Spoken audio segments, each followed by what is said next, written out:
Lihatlah sang manusia. Yesus dan Pilatus dipotret dari belakang. Mereka sedang berdiri di balkon berlantai marmer, menghadap ke kerumunan demonstran.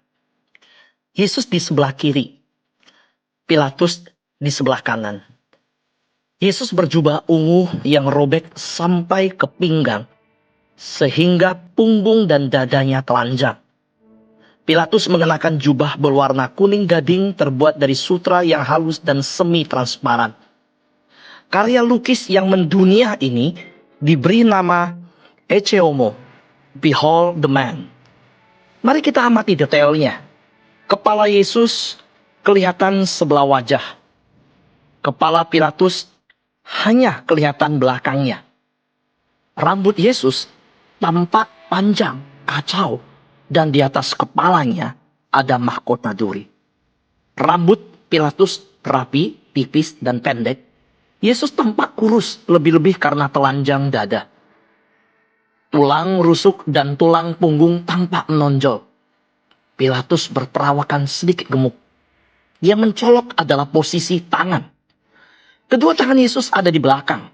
Kedua tangan itu dibelenggu. Tangan kiri Pilatus terbentang menunjuk pada Yesus. Tangan kanannya sama sekali tidak kelihatan karena tertutup tubuhnya. Agaknya tangan kanannya sedang bertumpu pada pagar balkon. Lebih mencolok lagi adalah raut muka. Wajah Yesus tampak sayu dan sedih. Bibir Yesus rapat bungkam 1000 bahasa. Mata Yesus menatap terfokus pada kerumunan orang di bawah balkon. Sedangkan wajah Pilatus sama sekali tidak kelihatan. Juga mencolok adalah postur tubuh. Yesus berdiri tegak, sedangkan Pilatus mencondongkan tubuhnya ke depan melewati pagar balkon. Tubuh Pilatus begitu condong ke depan sehingga tumit kaki kirinya terangkat dan sol sepatunya kelihatan. Jelas, ini terkesan Pilatus sedang meneriakkan sesuatu kepada kerumunan orang di bawah. Nah, apakah yang diteriakkan oleh Pilatus? Sambil menunjuk pada Yesus dengan tangan kiri, Pilatus berteriak nyaring, Ecce Homo, lihatlah sang manusia. Lukisan ini merupakan adegan dari cerita Injil Yohanes. Di situ tertulis, lihatlah manusia itu. Yohanes pasal 19 ayat 5. Dari semua kitab Injil hanya Yohanes yang memuat adegan ini. Pelukis yang memotret Yesus dan Pilatus dari belakang ini adalah Antonio Ciceri, yang lahir pada 1821 dan meninggal pada 1891 dari Italia. Ini sebuah karya lukis minyak di kanvas dan dipajang di Museum Gallery d'Arte Moderna di Florence, Italia. Sebetulnya cerita tentang pemeriksaan di istana gubernur Pilatus ini terdapat dalam keempat Injil. Masing-masing dengan versi yang sedikit berbeda. Di Matius ada mimpi istri Pilatus dan simbolisme Pilatus cuci tangan di depan publik. Di Markus, alurnya lugas. Di Injil Lukas, Pilatus mula-mula menolak untuk mengadili Yesus dan mengirim Yesus ke Herodes. Tetapi di Injil Yohanes, segalanya serba paling. Versi Yohanes paling panjang. Versi Yohanes paling dramatis. Paling banyak anti klimaks. Paling sistematis tersusun atas 7 babak. Paling tajam ketiga pelaku utamanya. Penguasa agama bersama penguasa politik kontra Yesus. Juga paling banyak muatan kristologinya. Misalnya kristologi tentang kerajaan. Bukan dalam arti kingdom, melainkan kingship. Atau pemerintahan rajawi. Tertulis dalam Yohanes pasal 18 ayat 36, kerajaanku bukan dari dunia ini. Kerajaanku bukan dari sini. Perhatikan sebutan kerajaanku. Sebutan yang lazim adalah kerajaan Allah atau kerajaan surga. Akan tetapi di sini dipakai konsep kerajaan Yesus atau kerajaan Kristus.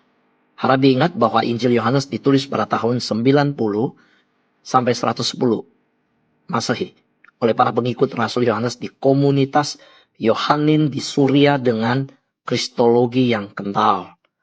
Perhatikan juga ungkapan bukan dari dunia dan bukan dari sini. Dua kalimat ini dan dengan ungkapan itu Yesus menegaskan bahwa Yesus bukan mau memimpin wilayah atau negara, melainkan memimpin hidup manusia. Maksudnya agar manusia dirajai atau diperintah oleh Kristus dalam pola laku sehari-hari. Untuk memimpin pola laku manusia, itulah maksud kedatangan Yesus ke dunia.